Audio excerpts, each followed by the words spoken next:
हमारा आज है डे 44 और डे 44 का पहला वर्ड लिखेंगे आप। It will be instigator. Word है इंस्टिगेटर, INSTIGATOR, इंस्टिगेटर। इंस्टिगेटर का मतलब होता है आपका अ पर्सन हु प्रोवोक्स। क्या लिखेंगे आप? A person who provokes, PROVOKES। Provoke माने होता है उकसाना, यानी वो इंसान जो किसी भी गलत चीज़ के लिए उकसाए, यानी भड़काने वाला। वर्ड है इसके लिए हिंदी में हमारे पास क्या? भड़काने वाला, भड़काने वाला। ये आपका था पहला वर्ड इंस्टिगेटर, ऐसा इंसान जो प्रोवोक करे यानी भड़काए, भड़काने वाला। हम आते हैं अगले वर्ड पे, और ये वर्ड हमारे सामने क्या है? Intrepid, INTREPID, Intrepid. इंट्रेपिड का मतलब क्या हो जाएगा आपका? इसका मीनिंग है हमारे सामने फियरलेस। क्या मीनिंग है? फियरलेस। इंग्लिश में लिखेंगे आप फियरलेस। एंड फियरलेस का मतलब होता है, या इसके अलावा एक वर्ड और हो सकता है आपका एडवेंचरस, ADVENTUROUS, एडवेंचरस। देखो एडवेंचर क्या होता है? जब आप कोई गेम करते हो, रिवर राफ्टिंग करते हो या फिर पैराग्लाइडिंग करते हो, माउंटेन से जंप करते हो, उसे बोलते हैं एडवेंचर एक्टिविटीज़। और जो ये इंसान एडवेंचर एक्टिविटीज़ करता है उसको बोलते हैं हम क्या? एडवेंचरस। यानी वो फियरलेस है, उसे कोई डर नहीं है। तो आप लिख सकते हैं हिंदी में इसका मीनिंग निडर या बहादुर। निडर या बहादुर, दोनों वर्ड हो जाएंगे इसके लिए, निडर या बहादुर।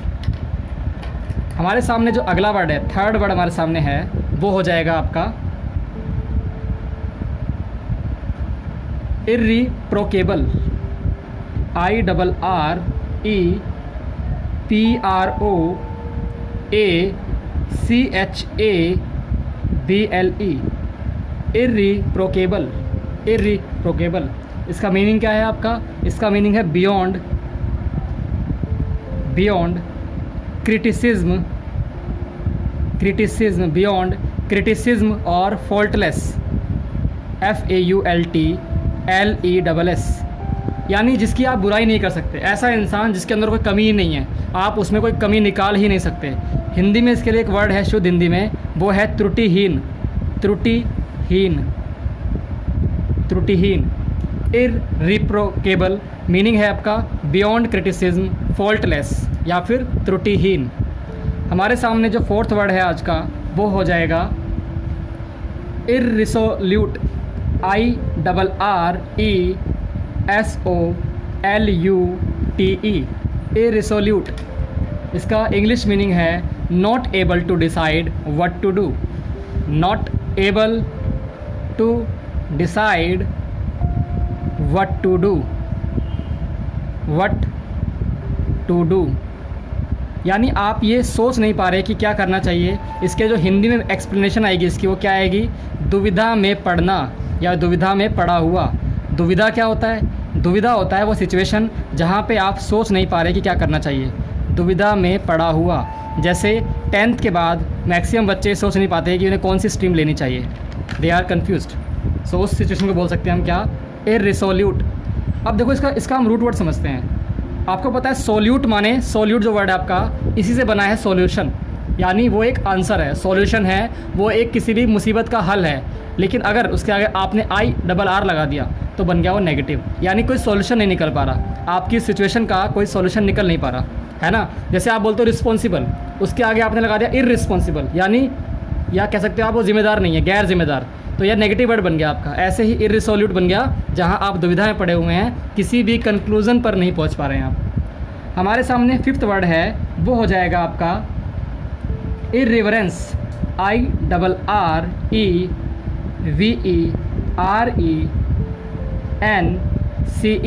इर्रिवरेंस। और इसका मतलब है इंग्लिश में आपका डिसरिस्पेक्ट, DISRESPECT, डिसरिस्पेक्ट। एंड इसका जो मीनिंग है हिंदी में आप लिख सकते हैं असम्मान करना या अनदर। असम्मान, असम्मान लिख सकते हो आप, या फिर अनदर लिख सकते हो, अनदर, असम्मान या अनादर। ये हमारा आज का 5वां वर्ड था। हम आते हैं सिक्स्थ वर्ड पे। सिक्स्थ वर्ड हमारे सामने क्या है? Irrevocable, IRREVOCABLE, irrevocable. एंड इसका मीनिंग क्या है? Not able to be changed, जिसको आप बदल नहीं सकते। Not able to be changed, irrevocable, not able to be changed. इसका मीनिंग क्या है? अटल, यानी कुछ ऐसा कर दिया जाए या कोई आपने ऐसी बात बोल दी जिसे बदलना बहुत मुश्किल है, जिसे बदला ना जा सके, उसे बोलते हैं हम क्या? इररिवोकेबल। सेवंथ आपके सामने जो वर्ड है वो है नेव, KNAVE। हेयर के इज़ साइलेंट, के की आवाज़ नहीं आएगी। नेव, इसका मीनिंग क्या है इंग्लिश में? इसका मीनिंग है अ डिसऑनेस्ट पर्सन, अ डिसऑनेस्ट पर्सन। मैन या पर्सन कुछ भी लिख सकते हैं आप।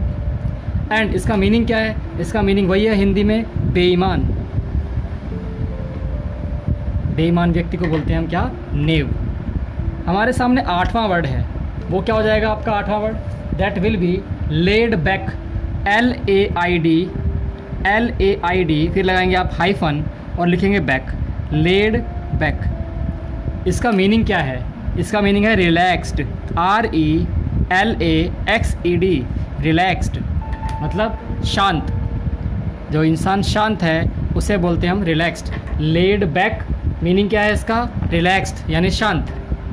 हमारे सामने नाइन्थ वर्ड है, वो हो जाएगा आपका लिसेंशियस, LICENTIOUS,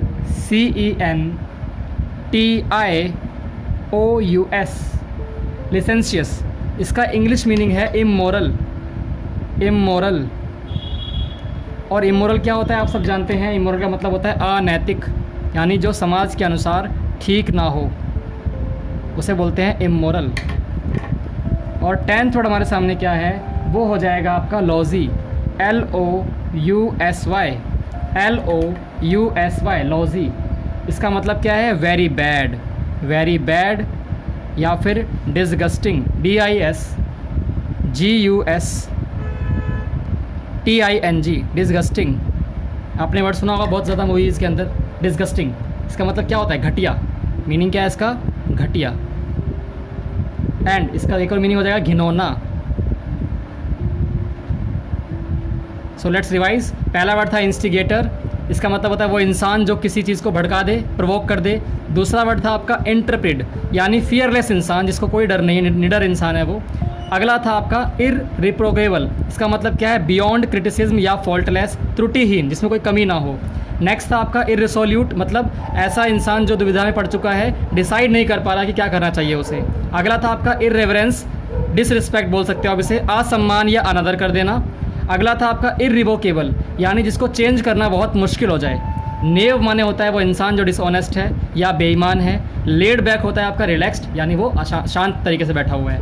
और लिसेंशियस माने होता है इमोरल, जो समाज के अकॉर्डिंग ठीक ना हो, अनैतिक बोलते हैं उसे हम। और लॉजी माने होता है वेरी बैड या डिसगस्टिंग, यानी ये हो जाएगा वो घटिया या घिनौना।